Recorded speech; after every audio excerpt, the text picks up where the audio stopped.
3, 2, 1, 0. All engine running. Liftoff. We have a liftoff. It's Monday. It's Monday. It really is. 7 o'clock. And that can mean only one thing. It's time for Reading the Signs, where me, Comedy John Ryan, and my comedian pals from all over the world are going to be talking about comedy, well-being, why we do it, how we cope. And that's where we need your help. We need you to send us your top tips for well-being. Be part of the show. Drop a comment in the box on YouTube, on Facebook, on Twitter, on the mensradiostation.com website. It's going to be a great show, much better than last week. What we're trying to do is think exceptional, which, funnily enough, is the motto of WJ, our show sponsors. WJ are the UK's leading road marking and highway maintenance company. They're working with us, we're working with you. Let's get to it. Oh, that was pretty slick by my standards, wasn't it? Welcome along. I've got to just hide you for a minute, Kev, to Reading the Signs with me, John Ryan. It's 7 o'clock Monday that you're listening to this. I don't know what time it is or what day it is even where I'm here. But, got to move that toilet roll on the back of the door, looking a bit awkward. Welcome along to another show. Tonight, I've got a fantastic guest who I'll tell you about in a moment or two. Tell me about your day, though, guys. Do let us know. Put your comments in the box. Unfortunately, we can't read them straight away, but we do go back and revisit them when we can. So if you're listening to us on YouTube, Spotify, LinkedIn, SoundCloud, Instagram, Facebook, Twitter, why are you doing this? You should be out climbing trees, getting some fresh air. But wherever you're listening to us, I hope you're safe and well. And do please leave us some comments. Let us know how you're getting on. We may well have Tasha in the booth tonight answering your comments and looking at your statements. Pat Rolling has already got quite excited at the thought of having tonight's guest on the show with us. Let us know, like I say, how your day's been, how your week's been, how's Christmas going for you. It's a tough time of year for a lot of people, but that's not to say that you can't get through it, and we will get through it together. One of the things that we're going to do tonight is talk about comedy and the world and what's going on and how we're all coping with it. And it's absolutely fantastic for me to have tonight's guest. When you start doing comedy, I've mentioned this so many times, it really is quite a cutthroat business, and it's very adversarial. Every now and again, you meet someone who's decent and who, for some reason, helps you out. And this guy is probably, I reckon, about the most helpful comic I've ever known. I would never have done the military gigs without him, or the jonglers gigs, or the warm-ups. He was just really, really, really helpful, and I've always appreciated it. So I'm absolutely delighted that he's agreed to join us tonight. I hope that you enjoy listening to him as much as I've enjoyed working with him over the years. Pat Rollick is straight on it, talking about how Kevin was on the bill at his first ever jonglers gig, and it was a huge step up for Pat, and Kev was very supportive. So already people are acknowledging what a great asset he's been and what a great man he is. I first saw him when I used to go and watch comedy at Jonglers and up the creek. He was man with a beard then, and I just thought he was some random bloke who got out of the audience and made people laugh. And to be honest, that's probably what he is. Just a bloke. There's no airs and graces about him. He's probably met more famous people than anyone you will ever know, but you wouldn't know because he treats them the way he treats everybody. So it's an absolute honour for me to introduce tonight's guest. Please give a little welcome to Mr. Kevin Mccarthy. There you go, mate. Welcome along. Hello, John. Thank you very much. I just have a little cough because I just had a biscuit before I came on, and it's rattling me. So that was a lovely introduction. Thank you very much. That's right, mate. Like I say, I know that I never. Ever I'd go, I started doing the cruises because of you, and the CSC Entertainment Troops was down to you. Jonglers was down to you. You've been there, mate. It's like, this benevolent. It's all your fault. You're like this benevolent old uncle who's never once tried to abuse me. You're one of the safe, good old days uncles. That's what you're after. So give it time. What have you been up to today, mate? Well, look at this. I'm driving my lorry again. I'll put you in the front. I'm in the back. That's how it should be. Yeah, well, that's where it should be, mate. I haven't driven one for a long time now, but that's where it started. So, yeah, I feel good about this, driving my lorry again. Driving it about. So tell us, what's a typical day for Kevin Mccarthy? What was today? Today, I got up. I went for a long walk today. Oh, yeah, it was a long walk. And then I came back and we had Rita's sister-in-law round for lunch, and we chatted about all sorts of things, and she lives on her own now, bless her, so she had a lot to say about lots of things that have happened to her in the lockdown, and it felt like she needed to say them. And we sat there and listened. And so you spent time with other people. Yeah. That's always good to hear, mate. Well, No, it occurred to me the other day. I know nothing of your. I know that you've got a supportive family or a good family, but what was you like when you were a kid? Where do you fit in sibling wise? I had 2 brothers, 1 sister, mum and dad. Lost me dad at the age of 15. Brought up by my mum. Lost my sister 6-7 years ago from breast cancer, and lost my elder brother during lockdown from bladder cancer. Oh, sorry to hear that, mate. And thankfully I'm still going. But yeah, I'm there's just me and my little brother Nick left now. Oh, so when you were a kid, were you funny? Were you like the lively one in the family, or were you the quiet one? Or No, I've always. when I was a kid, I was a bit on the podgy side. And with Right. a lot of podgy people, your defence mechanism is to be amusing. But then I thought I was naturally amusing, and it was just me. Yeah. And then, quite weirdly, not more than 10 years ago, I bumped into a guy who I sort of half recognised. He was very old, this fella.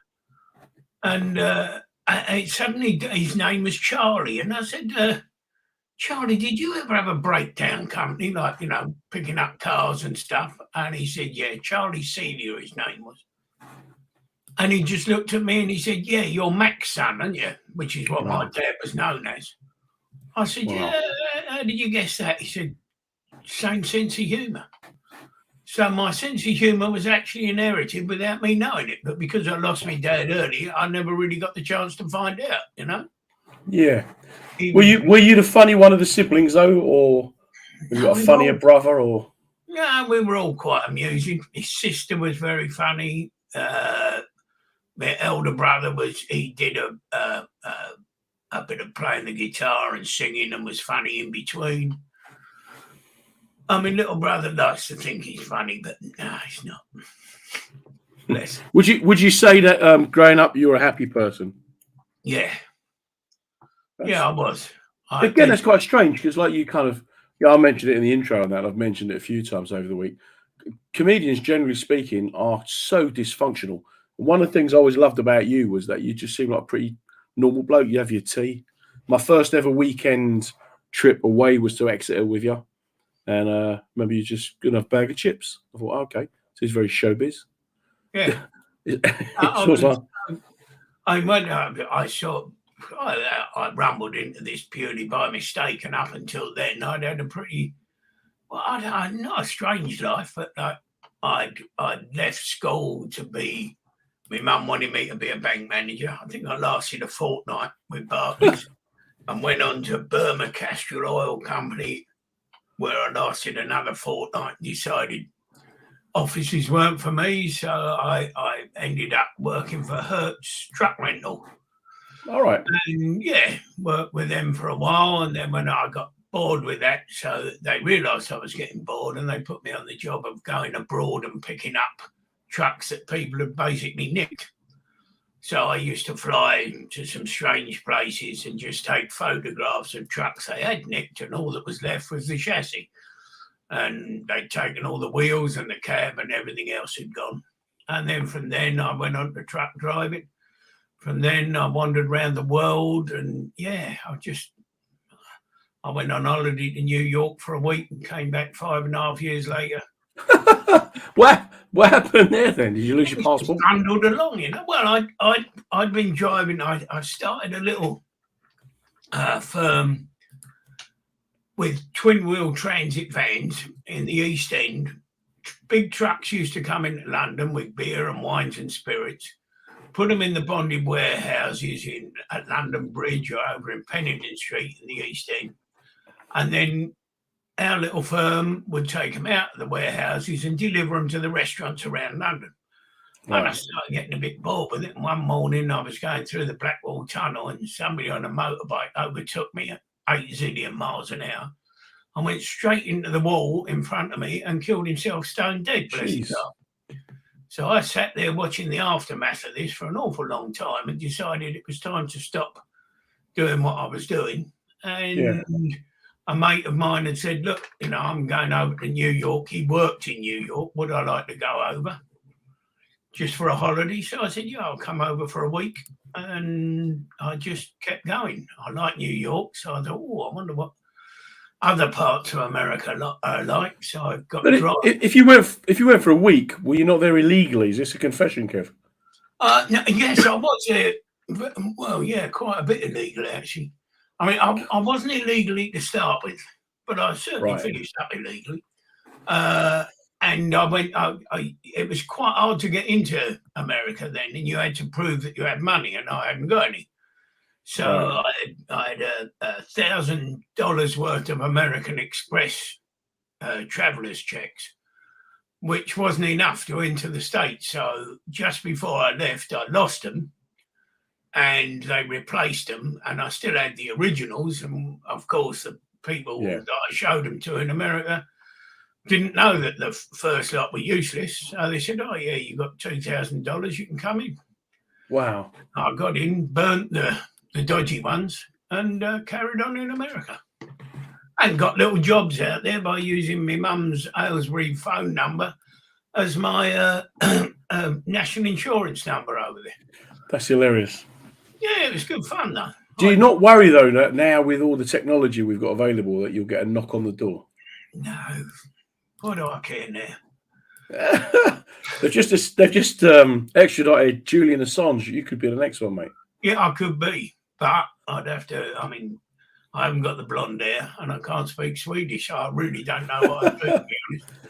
So how did you cope then out there? Where did you live? What did you work at? I lived with, first of all, my mate who I went out there with, his girlfriend had a flat in New York on West 83rd Street and Columbus, and I stayed in there for a while. And then I had a couple of jobs driving a lorry out there, and then I decided he was going down to Houston. So he said, "Do you want to come with me?" So I thought, yeah, I haven't really got to go home yet. So got a driveway car down to Houston and then travelled right across through Phoenix into LA. Hated LA. Absolutely hated it. And thought, right, I've been there about 3 days, I'm going home. And on the way to the airport to go home, I saw this massive great billboard that said Western Airlines have got a special deal, $40 to Hawaii, one way. Wow. So I gave that a go, and once I got to Hawaii, it was as far going back the other way as it was that way. So I just kept going.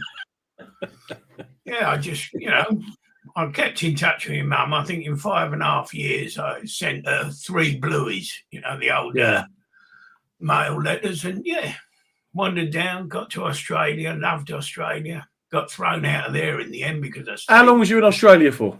I think 3 years, just over 3 years, near 3.5.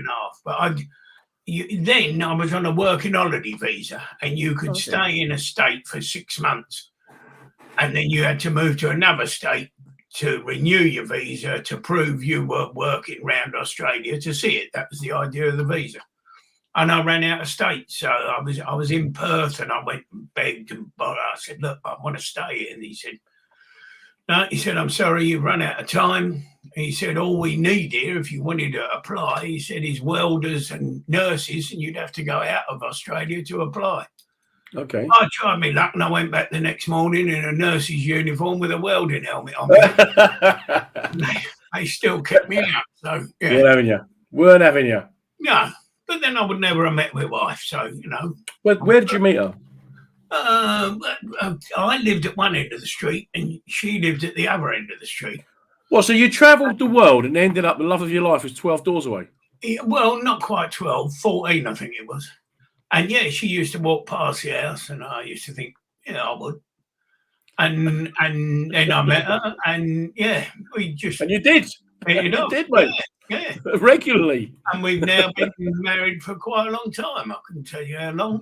But yeah. What you see, this just sums you up, mate, because within 15 minutes of talking about your life, you have mentioned your missus, who is a wonderful lady, who I've always, when I think of you, think of her next year. And it's interesting for me that one of the things that makes you well grounded and well rounded is the fact that you seem to have, a stable life to go back to. That plus your life experience. That's where you get this kind of bloke next door ability from, I think.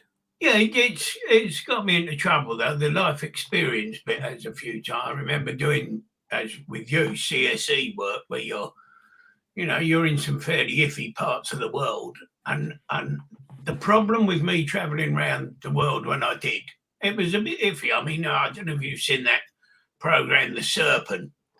Yeah. Charles, what's his name? I can't remember his name. Yeah, I know. The guy in Thailand. Well, that was going on while I was wandering around. I was there at exactly the same time, to be honest, and and so it made me very wary. And when I went on things like CSE or on cruise ships where you're with other people, and you're travelling with them, I was terrible at travelling with other people. I got it in my head that I had to look after myself, or with Reet, I have to look after Reet. But yeah, it got me into trouble a few times, making decisions that nobody else wanted to make. So here we go. But it's funny because to me, I think the first time I saw you probably was about 97, and you don't look a day older, mate. You are still the same. Oh no, I am. Believe me, I'm sure you feel it, but a thing coming up on my head there, which I think is another head. I'm not sure.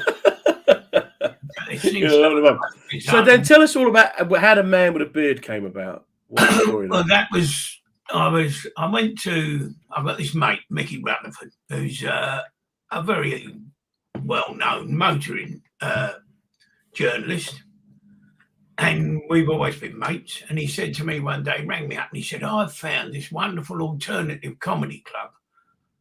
You'd love it. So I said, all right, Mickey, let's go then. So we went to what was then the Tunnel Club, which was by the Blackwall Tunnel in Greenwich. Yeah. An old pub called the Mitre that was more well known as a jazz club at the time. It was a really good jazz club.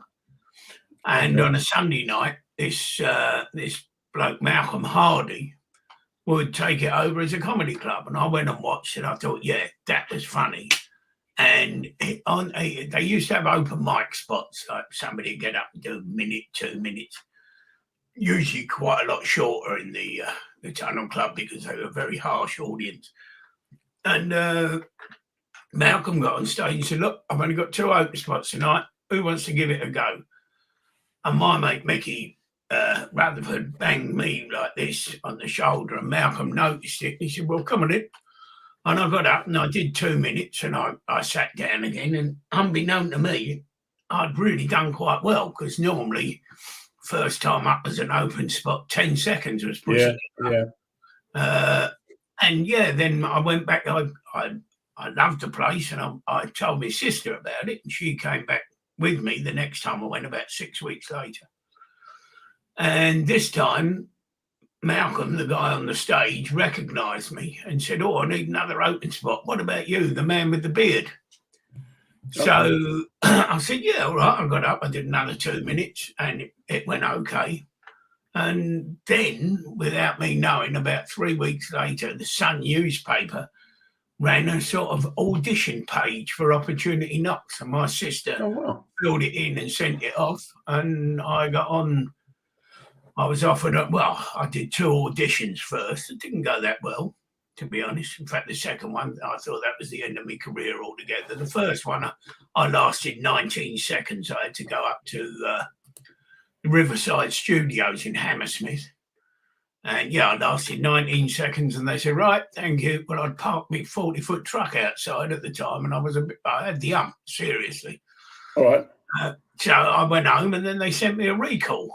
And I got back and I sort of let go at them. I couldn't see anyone in the audience. It was, totally black from the stage. And they said, right, off you go. I said, no, hang on, before I start. I said, last time I lasted 19 seconds and you told me to off. So I said, why? Why have you called me back? Is this just more humiliation?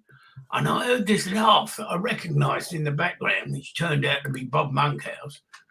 And the lights came up, and him and the producer was sitting there, a fellow called Stuart Morris, who used to be Les, what's his name on the piano? Les Dawson. Les Dawson, yeah. And Monkhouse said, you're not in this business, are you, Kevin? I said, no, I've got a truck waiting outside. I said, I've got a delivery to make, and you lot are messing me about. And he laughed again, and he said, well, what we do is we see if you've got stage presence the first time, and if we have, we come back to see if you're funny or you can play the musical instrument you've got or whatever. And so I did me audition and then got invited on the show. So I'd done 2 open spots at the Tunnel, then a 19-second audition and a 25-second audition for Opportunity Knocks, and then I was on the telly. Wow. So, yeah. Wow. I hadn't had a lot of practice. And I had to do 4 minutes on the telly. They invited me up to Acton, to the rehearsal studios, and they sat me down, and I had Monkhouse as a writer. I had John Junkin, who used to be a sort of cameo actor plus a writer. And 2 other writers. I can't remember their names now. And Stuart Morris said, right, these guys are going to write you a script and then you'll do it on Thursday night. This was on the Monday. And I said, well, hang on. This is me doing this, I said, you told me to get a 4-minute act ready, which I have. And Monkhouse just turned around and said, yeah, let's see his act first and we'll see how it goes. And they accepted all of it, except I did an impression of a dying chicken. It was just a chicken going.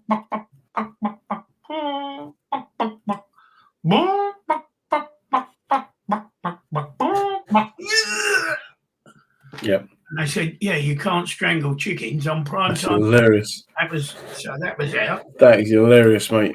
We replaced that with a joke, and on I went. And then I won the show I was on. Wow, I never knew that. Yeah. So you won, just for people listening, Opportunity Knocks was massive. You think Britain's Got Talent? It's like that. It was bigger than that, though, because there were only 4 channels or 3 channels then. So it would have had like 17, 18 million viewers. Oh, yeah, there was a lot of... That's what got me. On the Monday, I was delivering stuff in London and just walking into a restaurant and walking out again, 4 people recognised me. And I thought, whoa, that telly's powerful, that's...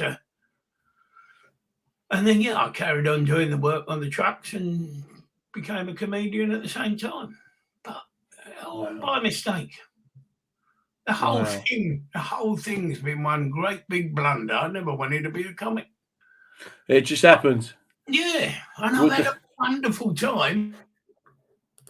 Would you not ever think about writing your story, your autobiography? All by accident. So there we are. You wouldn't write your own, you wouldn't write a book then. You wouldn't write your own biography. Yeah, I've been forced into it in lockdown to stop me going crackers. And I really thought I would go crackers after the first 3 days. I thought, right, that's it, My main escape was walking. Yep. I'd go out in the morning and walk for an hour and a half. And then I came back and I thought, why not do a diary? I had no outlet for it because I'm not on social media or anything. I'm the worst. How this is working, I don't know. Mate, I am shocked at how good you were and how easy it was to get you to just sit down and do it. All I had to do was press a button, which made it quite easy. If there's anything else involved, I just give up on it. I'm just no good with computers or technology or anything. So I use Rita's, that's my wife, Rita's Facebook page. And I did a diary every day. And, some of it covered my life and some of it was that day. And it was just, I went for the walk in the morning, thought up what I was going to write about. Got back, wrote it out longhand, usually about 2 sheets of A4, And then I'd have my breakfast, and then I'd hammer it out on the computer. And when I say hammer it, I must get through a keyboard every 3 or 4 minutes. I just use that finger and I hit it like it's a 4-pound sledgehammer.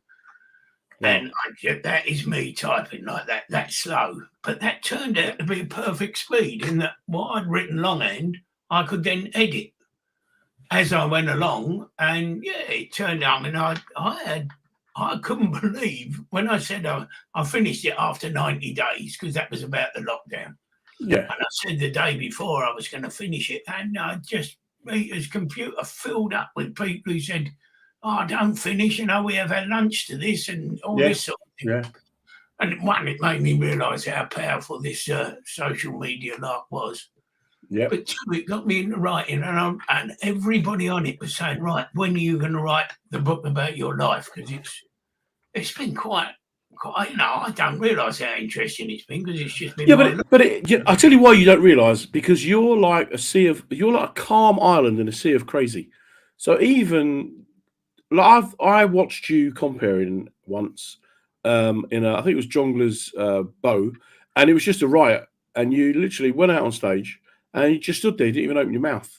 And I remember thinking, what's he doing? Surely you got to tell him to shut up and sit down, but he didn't. You just stood there quietly, and slowly, one by one, everyone stopped. And then that was it. You had the room, and you didn't even need to open your mouth. It's that presence. Yeah, I've used that before. If a room's rowdy, walk out there, say hello, so that they know someone's on stage, and then just button it and wait for them to think, "Well, is he going to do something or what?" And then that gets their attention. Well, I don't know if you remember, but before I started doing comedy, I worked in community care, but half my time I did trade union stuff. And one of the best tricks I learned very early on was that when you were talking to like managers, or you're talking to anyone, and you want to alpha male them, as it were, just don't talk. Silence is such a powerful weapon, because other people who get it will be silent as well. But people who don't, they fear it, they'll just start wittering away. And it's those life skills, like I said, that you going to Australia, you going to America. Do you think would we be seeing a book, The Man with a Beard? Who is the man with a beard? Something like that next year. Yeah, well, I'd love to, but I wouldn't do it for any reason. But I want my grandkids to know what my life has been. Yeah, no, that'd be good. We've all got the best grandkids in the world, but I'm lucky in that I have. My granddaughter Freya is just a lovely little girl, and my grandson Dylan is just a wonderful, sharp little boy. And we just had every year we have a long weekend away, booked somewhere. Like this year, we booked a lodge in the New Forest, and they spent the time making a film. Like, this is a 7 and a 10-year-old with their mum's phone, made a film about what we were doing, and it had credits at the end, and they called it Silly Studios, and made up a logo for the beginning of it. And at one, it made me realise just how out of touch I am with technology, that could work. But two, it made me realise that, if I told them about what I'd done, maybe that, And you know what? And it'll give them, and it's like a living diary. Mate, I'm gonna get a petition up to get you to do it. I'm gonna need you to do it. So you alluded to lockdown and about how you found it difficult. You got that routine going. Yeah. How's your health been through that? Because I know you had problems with your hip or your knee. Yeah. Oh no, I've had a new knee. The other one's jiggered, but I'm not even approaching them now, because there's much more important things going on than a knee hurting. Like, as I say, because I lost my brother, I lost because of COVID, not through COVID, but they just locked down on his cancer. Yeah. And by the time they opened up again, it had spread all over his body, and that was his lot. So, I do sort of think people with cancer come first. And at the moment, the NHS is struggling. I mean, it's struggling in all sorts of ways. So I wouldn't allude to, like this. Basically, politically, it was in the not in the foreground before this all started. People working it and still take all the crap that they get, and it just amazes me. I think they're wonderful, the people in the NHS. What about then, like, because we mentioned that you've entertained the troops. How did you get into that? How did that come about? How did you manage to?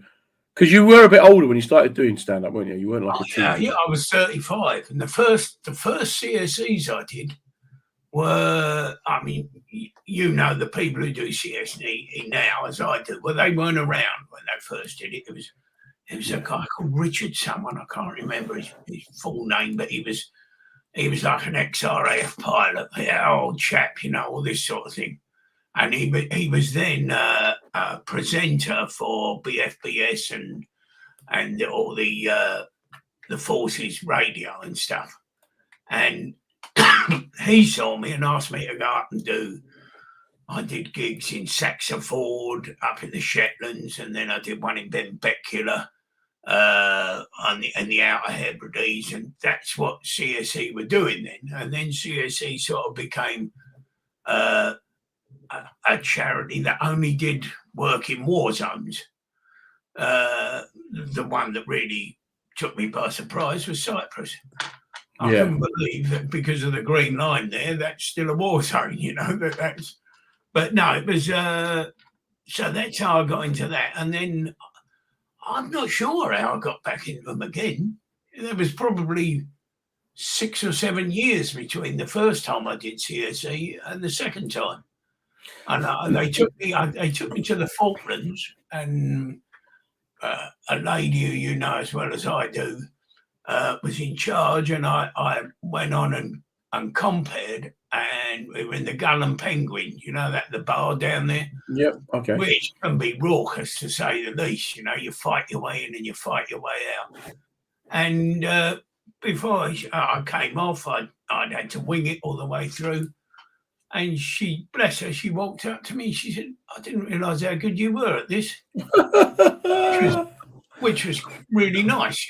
That's very, recognition's complimentary. Yeah. But that's you all over, mate. Because I'm sure I can't remember what it was, but you had sandwiches. You may even have had a flask with you.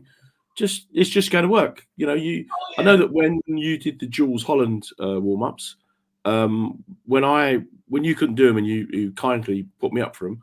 And I'd go, and normally, if you replace someone as a warm up, you go, what does the other warm up do? If you like Miles Crawford, I covered for a couple of times, and they'd say, just go out there, tell a few jokes, flirt, get them clapping, be cheerful. James Alexander was a guy years ago I used to do warm ups, replacing him. He just used to go out and do jokes.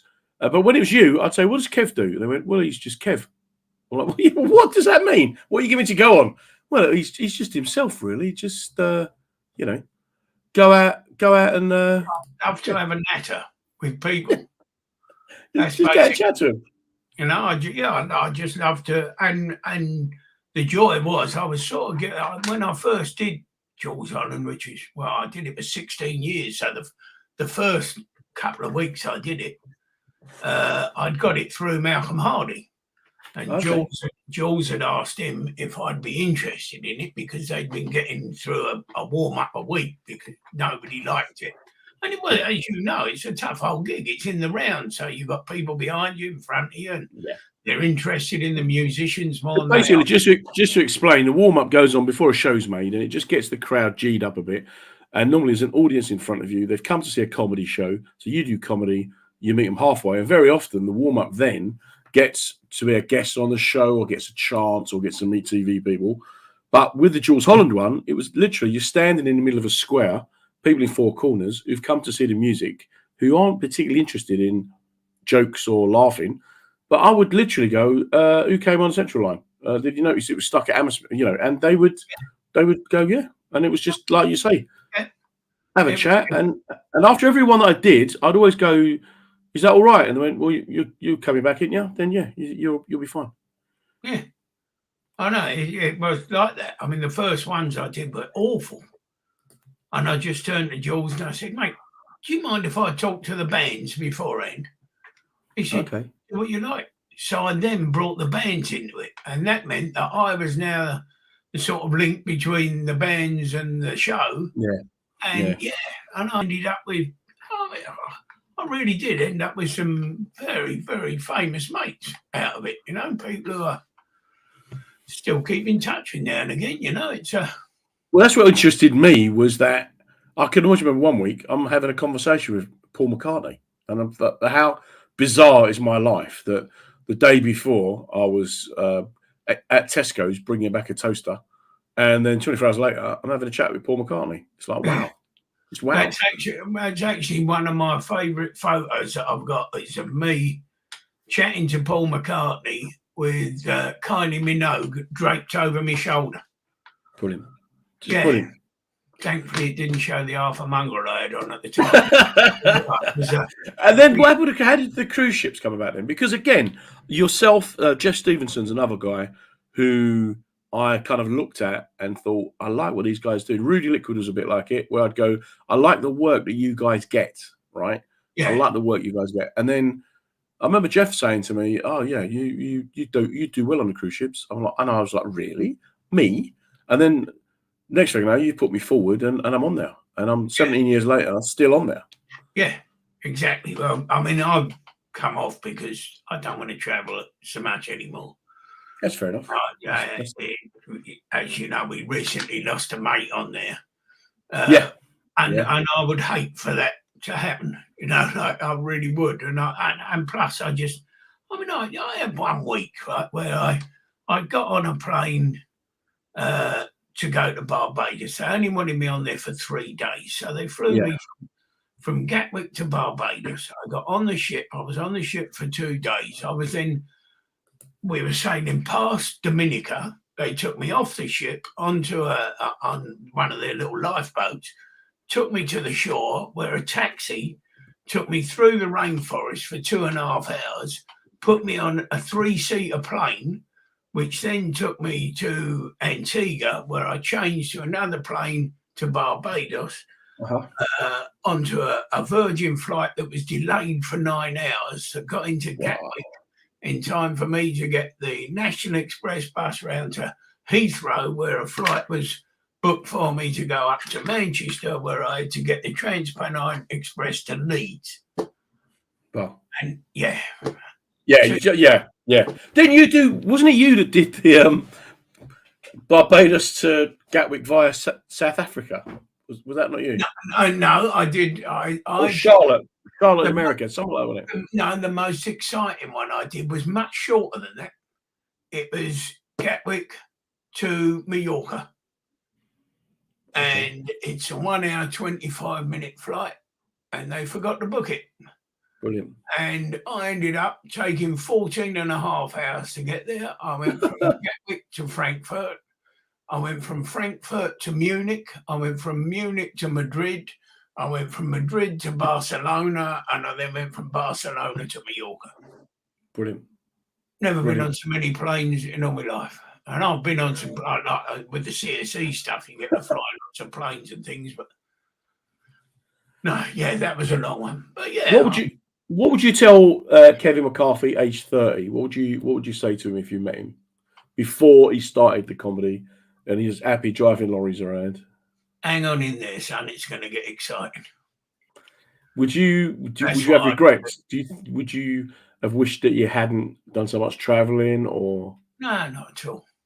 Not at all. I'm absolutely 100% happy with the life I've had. I'm unhappy with losing people along the way, but then that is life, isn't it? You know, some people go, but no, I'm 100% happy with the way it's gone. See, it fascinates me because I forget how glamorous it is what we do, and I often end up in situations where I'm with my civilian friends, and I'll be somewhere, and someone will go, "Oh, I saw you at a comedy club," or "I saw you on a cruise ship," or "I was once at Alton Towers with the kids," and these 4 squaddies come over and went, "Hey, it's a bloke we've done the shots with." I'm like, "All right, fellas." So, but how would you have coped, do you think, had you achieved the level of success that your talent was capable of? Badly. Okay. I was put off it at an early stage. Don't get me wrong, I would have liked to have tasted it, just to see, if it is that exciting and wonderful. But I did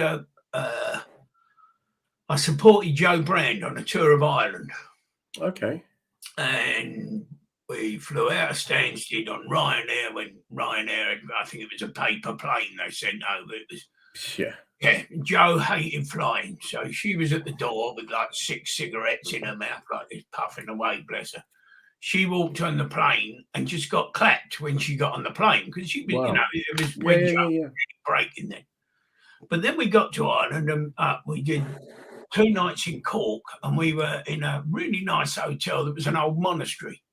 And at the very same time, the Olympics was on, and Joe wanted, I think it was a friend of hers was either performing or her husband was or something, and she really wanted to watch it. And it involved us waiting up till 1 o'clock in the morning to watch it on the hotel telly. And we're sitting there watching it, and these 2 women came in, completely bladdered, and said, "Oh, we'd like your autograph." And Joe said, "Look, you can have it in a minute, but I've been waiting all week for this." And they then stood in front of the television and told her that they weren't going to move and she wasn't going to see her TV program until they got her autograph. Wow. And bless her, she held it together long enough for the guy who was looking after her at the time to pick him up by the scruff of the neck and get him out of the way. But it dawned on me this, sorry, I forgot the term. Okay. It dawned on me then that this ain't the greatest thing in the world, this fame. A lot of the time it was. And I was, at that time, travelling with the best person I've ever known handle fame. I mean, Joe was unbelievable at it. So, yeah. So I'm not sure.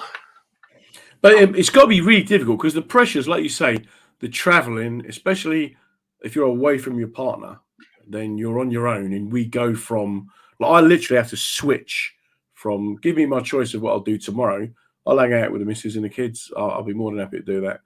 But instead, you've got to get on a plane, go be part of someone's holiday, make it memorable for them, or go out to a military base where these guys have been away, and then you've got to click into it. 6 or 7 years ago, I had a year where I spent 281 nights outside of my own bed. Yeah. Some of those were in cruise cabins. Some was on bunk beds in fighting off camel spiders and mice in Afghanistan, laying in next to Kandahar airport. Some of it was in dodgy hotels. Some was in nice hotels. But no, I had enough. That's a lot of time outside your own bed and missing, talking to your wife on the phone. Yeah. I can't be doing that anymore. And it's why you do it. Why do you put yourself through it? So before lockdown, I thought that Christmas, I'd kind of decided I was going to change what I'm doing. For years, I've always taken one weekend off a month. But I figured then I was going to do one weekend plus one other Saturday so that I could be at people's birthday parties, social events, and all the rest of it. Oh, yeah. But then obviously then lockdown came, and then, Tesco's and Santander went, you need to get some money in, son. That's a sort of regret. I've missed all the 21st birthday parties and weddings, and now I've got time on my hand. It's just funerals, It's just so there we go. But that is part of it. I was talking about that today. It's the most unsocial job in the world. Yeah. You almost say goodbye to all your mates because whenever they're doing something, you can't. You're somewhere else. Or you, and again, it's something I learned from you, was when you're out of town, you make sure that you keep in touch with mates you've got in those towns. Like I said, when we went to Exeter, I think you stayed with family or friends. Yeah. And I remember thinking, I'm going to do that. I'm going to. Yeah, you do that as much as you can. But then, sometimes they're somewhere else when you're there. So it's selfish. That's what they are. Selfish. Yeah, I know. I've written them stern letters on such occasions to say. Wait. Then how did you cope then like lockdown, when there's no audiences and there's no one? What do you do? Do you just then become Kev the granddad, or Kev the husband, Kev the dad, Kev the writer, Kev the walker? No, I was sort of. It started off, as I said, the walk was the most important thing of the day. And it still is now. I had a long walk this morning, a couple of hours. the walk is time for reflect. It was funny. I used to leave the house and go to the right, and Rita would go to the left. And I'd say, "Why don't you walk with me?" It summed it up. She says, "Because I like time to talk about you." So she was chatting about me the other way, and I went that way.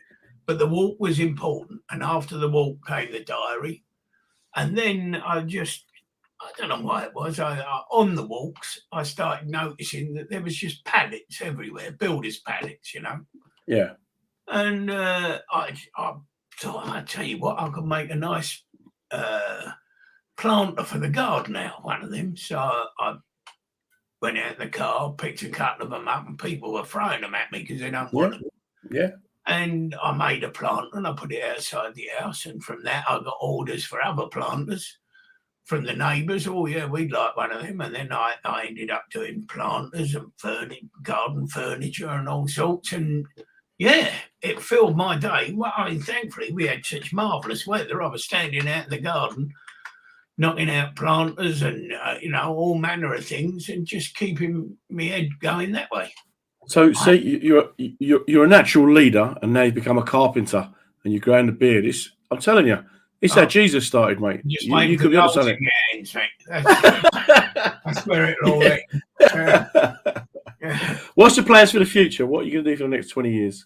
Not sure. We had a place in Spain which we sold just before the lockdown. To a very good friend. I mean, basically, we decided, we loved it out there. But when you've got a place somewhere, that's where you go on holiday. Yeah. All the time, because you're paying for it, you've got to get your money's worth. And we wanted to start, branching out again. Just before the lockdown, we went to the Far East and did a cruise around Vietnam and places that I saw when I walked home from Australia. It was really, so for me, it was like a trip down memory lane. And for Reet, it showed her all these places I've talked about for years, And it was really, it really was not just a good cruise, but because, this is a terrible thing to say, because China was on lockdown, the whole of the Far East was empty. Yeah. We had it to ourselves, there was no one spitting on my feet. It was wonderful. It was just, so yeah, we had a really good time out there, and I covered the tracks of the places that I even found the hotel that I stayed in 44 years ago, and I swear they haven't even washed the curtains since. I better recognise you as well, mate. Here he comes. Here he comes. Little Chinese hotel on Penang Island. That was. It was. So that was. I'm glad we did that. I mean, mind you, I was a bit stunned when we got back. We were at the time in the most COVID-riddled place of the world. Yeah. Right, it was terrible. And everywhere we went, we got tested, and there were people in haz suits. And then we got back to Gatwick, we landed, and they said, the pilot said, look, he said, we're going to be here a while because we've got to get in touch with NHS England. This is 1 o'clock in the morning, and see what we've got to do to let you in. I mean, this is only like a week and a half before lockdown. 30 seconds. Nobody checked us. Nobody looked at us. Nobody took any temperature. Yeah. So I won't get into the politics of it. It is what it is, mate. I wanted to ask you though. So you've because you're a great example of resilience, right? Because you've found things to do: the walking, the diary, making plant pots, making memories. What do you think it is that keeps you mentally strong? That when so many people are struggling. I'm not sure. Maybe it's just the way I'm built. Maybe it's just the fact that I've been like that all my life. Like when I went wandering around the world, I had to look after myself. If anybody ever goes travelling, the one thing I'd say to them is do it by yourself. Don't go with someone. Because that way you're forced to make friends. You're forced to talk to people. Otherwise you go bonkers, See, that's really... That's very relevant to me. My baby boy, when he was 18, went off to university. When he finished 21, decided he wanted to go around the world for 18 months and came back so confident. So the shy little boy came back, a fully formed, very self-aware and sociable young man. And that, I think, that resilience will stand him in good stead. Oh yeah, as it has done as me. it has me. You know, I don't mind getting up in front of 1,000 people and just having a chat with them, because I had to be in places like, say, Bukit Tinggi in Sumatra. I knew no one in the world. A little Indonesian chap had come up to me, realised I was English because I was the only one there with a massive Jock McTavish ginger beard. And he'd try and speak to me, and I'd speak to him. And now I've got no qualms about speaking to anyone. I just love starting conversations, be it with one person or 1,000. Yeah, but you take an interest in the people that you speak to. You seem genuinely interested in what they have to say. A lot of comics will shoulder surf, and they will always be looking for the next, more interesting bloke in the room. But I never saw you do that. Never saw you do that. Always made people feel welcome. You're always very supportive. What could you think of as a tip for people to take away from this whole hour that we spent talking? Just talk to people. Man, and I mean that when you're walking down the street, like one of the things I use if I'm walking down the street and I see someone coming the other way, maybe doesn't look like they're having the best day in the world, especially if it's a cold day, I said, they could do with some radiators along here, couldn't they? And just break the ice. And people have a little chat, and it might only be 2 sentences each. But they've just communicated with someone, and you don't know if you are the only person they'll communicate with for a week. Yeah. They might have just come back from the post office, and the next time they talk to someone is when they go to the post office again next week. So just chat to people. My dad used to chat to everyone, and I've told this before, but I always remember once walking along Kilburn High Road. I was with my dad, and there's another fella coming towards us, clearly an Irishman, with a boy about the same age as me. And my dad said, hello. And the fella says, how are you? Dad said, I'm fine. How are you? I said, I'm not too bad now. All right, so. All right. And then we just walked on. And I said to my dad, who was that? And my dad said, I don't know, but I know him the next time. Yeah, exactly. And it really sat with me. That really sat with me, really struck home. So I say hello to everyone. I say hello to everyone, which is, again, at the end of the day, we're on our own, and it's how do we get through life? Well, it's by making that first step, isn't it? Yeah, just chat to people.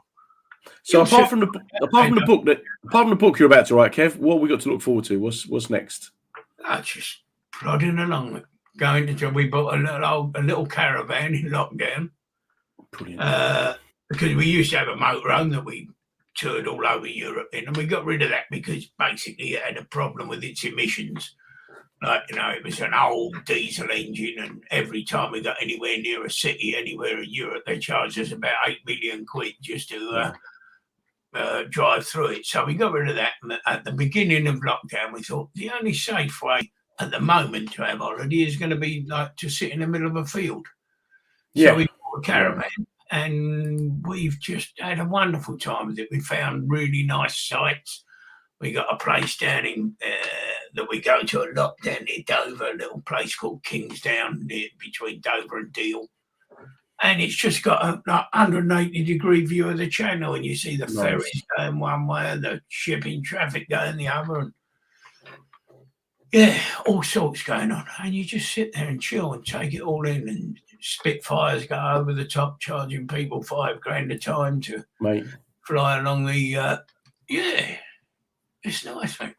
It's amazing what things you can do that somebody else is paying a fortune to do, and you're having just as good a time as they are. You don't have to be spending millions, to do things. Just find the cheaper way to do it. Wonderful. Yeah. Kev, mate, that's our hour up, mate. That's flown by. I could talk to you all day, man. I enjoyed that. It's a good night. I really appreciate you coming on tonight to talk to us, share your tips. I obviously always appreciate our friendship and the support you gave me, especially when I started out. So thank you for that, mate. And I look forward to that book coming out, mate. Oh, yeah. I'll start on it in a minute. Get on in there. I've got my pencil sharpener. I'll get going. Take care, mate. You stay safe, my friend. Thanks, Sean. Good, yeah. Take care, buddy. Wow. that was Mr. Kevin McCarthy. Just a really interesting, wonderful human being. And just so much positivity comes from him. Don't get me wrong, he can be grumpy, as we all can. But generally speaking, I've always found him friendly, happy, and he treats others how he wants to treat others. Not in the hope they'll be nice to him in return, but he'll put his stall out and go, this is what it is. I'll talk to you. I'll be friendly to you. I'm here for you if you want. And that was very interesting where he said his top tip, just talk to people. Talking to people when you walk down the street, when you come across people, say good morning. Good morning is one of the most powerful sentences in the English language. You say good morning to your partner and you know what sort of day you're going to have. If you say good morning, they say good morning back to you. It's all right. You say good morning, they ignore you. Think about what you might have done that's upset them. Walk down the street, say good morning to people, and people will say good morning back to you. If you want to have a bit of fun, say happy birthday as well to strangers.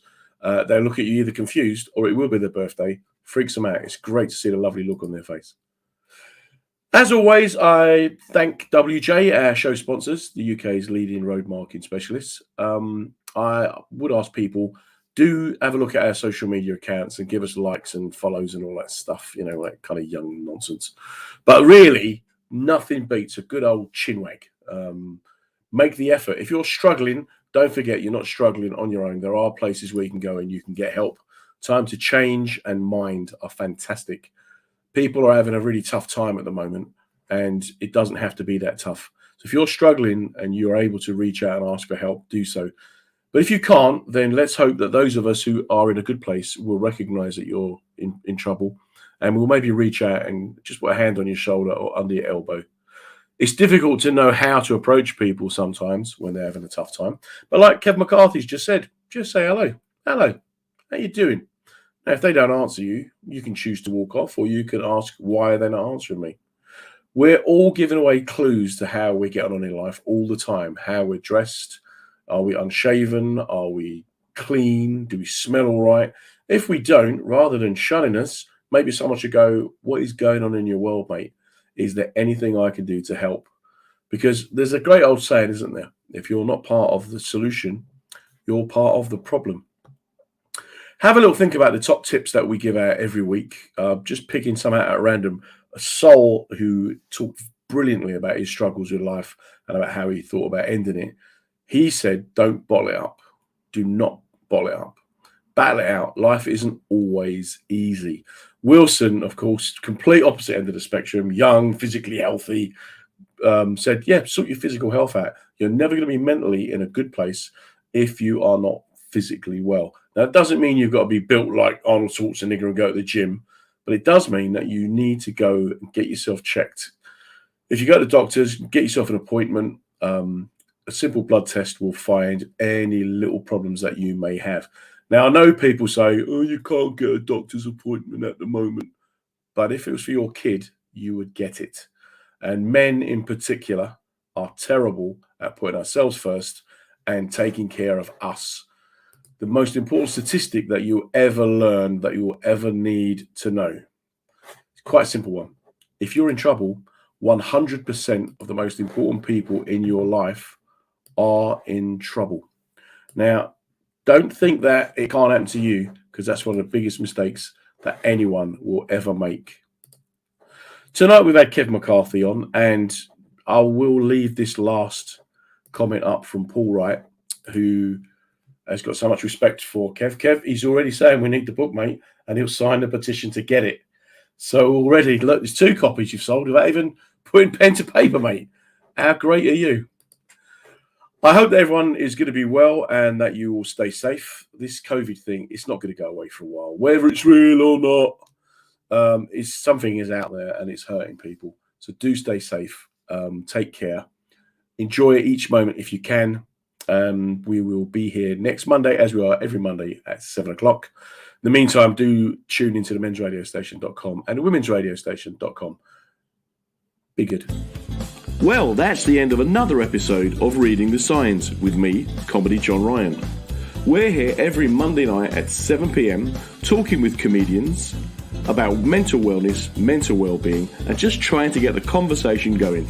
What we're trying to do is show that it's good to talk, and we're also trying to show that everybody can go through the same experiences.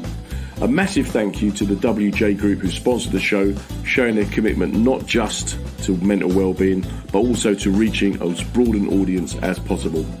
It's great to be part of the mensradiostation.com family, so do check us out on the website, on social media.